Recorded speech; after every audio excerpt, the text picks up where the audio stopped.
Hello everyone, আবারও অনেকদিন পরে চলে আসলাম নতুন আরেকটা ব্লগ। চলে গেছিলাম কুমোরটুলিতে বিকজ দুর্গা মা ইজ কামিং। এখানে এসে মায়ের মুখ দেখে আহা কি শান্তি, মায়ের মুখ কতই না মিষ্টি। প্রতি বছর মায়ের আসার এই 5টা দিনের জন্য অপেক্ষা করে থাকি আমরা সবাই। এতদিনের অপেক্ষার অবসান এবার ঘটতে চলেছে। আরে দাঁড়াও দাঁড়াও, শুধু মূর্তি দেখলে কি হবে, জ্যান্ত দুর্গাও তো দেখতে হবে। চলো গাইজ, ভিডিওটা তাহলে একদম প্রথম থেকে দেখাই। একদম সকালবেলা ঘুম থেকে উঠে রেডি হয়ে নিয়েছি, কারণ দেরি হয়ে গেলে তো কুমোরটুলির ভিড়ে আমি চেপটে আলু ভাজা হয়ে যাব। তারপর ঠোঁটে এক গাদা লিপস্টিক ঘষে বেরিয়ে পড়লাম স্টেশনে এসে আমার আবার দাঁড়িয়ে থাকতে একদম ভালো লাগে, তাই ট্রেন কাকুকে কল করলাম ট্রেনটাকে তাড়াতাড়ি নিয়ে আসার জন্য। বলা মাত্রই দেখো ট্রেনটাও চলে আসলো। তারপর স্টেশনকে টাটা করে ট্রেনের মধ্যে গুতুগুতি করে সিট পেয়ে বসে পড়লাম। বসতে না বসতে একটা সুন্দর ক্লিপ কিনে নিয়েছিলাম। একটাই কিনেছি কারণ একটার দামই নিল কাকু 30 টাকা। তারপর ট্রেন থেকে নেমে পড়লাম দমদম স্টেশনে। আমি এই প্রথমবার কুমোরটুলি যাচ্ছি। প্রতি বছর ভাবতাম যে কুমোরটুলি যাব, কিন্তু যাওয়া আর হয় না, তাই এইবার বেরিয়েই পড়লাম। এরপর স্টেশন থেকে নেমে দাঁড়িয়ে পড়েছিলাম খিচুড়ির লাইনে দাঁড়িয়ে ছোটবেলায় স্কুলের কথা মনে পড়ে গেল। টিফিনে ঘন্টা পড়লেই দৌড়ে গিয়ে লাইন দিতাম খিচুড়ি খাওয়ার জন্য। তখনও আমি লাইনের একদম শেষে থাকতাম,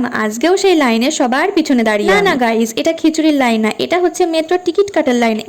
এত ভিড় আর কি বলবো তোমাদের। 30 মিনিট ধরে লাইনে দাঁড়িয়েছিলাম। অবশেষে টিকিট কেটে মেট্রো ধরে শোভাবাজার নামে সেখানে 1 নম্বর গেট দিয়ে বেরিয়ে রাস্তায় চলে আসলাম। এবার শুরু হলো আমাদের গুগল ম্যাপ দেখে হাঁটা। বেশিক্ষণ না, মাত্র 5 মিনিট সোজা রাস্তা ধরে হাঁটলেই কুমোরটুলি। হাঁটতে হাঁটতে দেখলাম কুমোরটুলিও চলে এসেছে। চারিদিকে মায়ের মূর্তি রয়েছে, যেদিকেই তাকাচ্ছি মিষ্টি ছিল মায়ের মুখগুলো। দেখে মনে একটা শান্তি আসছিল যে পুজো চলে এসেছে গাইস। সারা বছর এই 5-6টা দিন মা আসার সাথে সাথে আমরাও সেজে উঠি নতুন সাজে। মনে কোনো টেনশন নেই বাড়ি ফেরার কোনো তাড়া। এই 5-6টা দিনে যত ইচ্ছা তত মজা করে নাও। বিকেল হলেই পুজো প্যান্ডেলে ভিড় জমানোর তারা সবার। মায়ের এই মূর্তিটা ছিল অনেক বড়। আর এইদিকে দেখো, মায়ের মূর্তি দেখতে এসেছি বলে মায়ের মুখ কাপড় দিয়ে ঢেকে দিল। যাই হোক, এখানে এসে আমিও কটা সুন্দর সুন্দর ফটো ভিডিও তুলে নিচ্ছিলাম। এত ফটো তুলেছি যে ভাবছিলাম একদিন এক একটা ফটো আপলোড করব। এইদিকে যা গরমে চোখ মুখ পুরো ঘেমে নেতিয়ে গেছে। তারপর এই পাশে এসে দেখলাম মায়ের মূর্তি রং করা হচ্ছে। তারপর হঠাৎ আমার মনের মধ্যে এনার্জি চলে এসেছে। এত তাড়াতাড়ি এনার্জি চলে গেলে হবে নাকি গরমে। চোখে সানগ্লাস পরে হাতে ফ্যান নিয়ে আবারও লেগে বললাম ফটো তোলায়।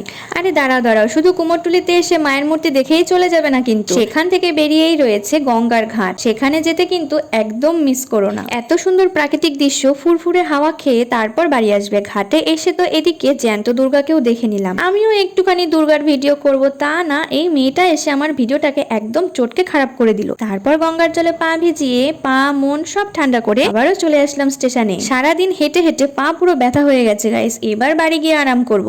আজ এই পর্যন্তই, কথা হবে পরের ব্লগে। সবাইকে টাটা।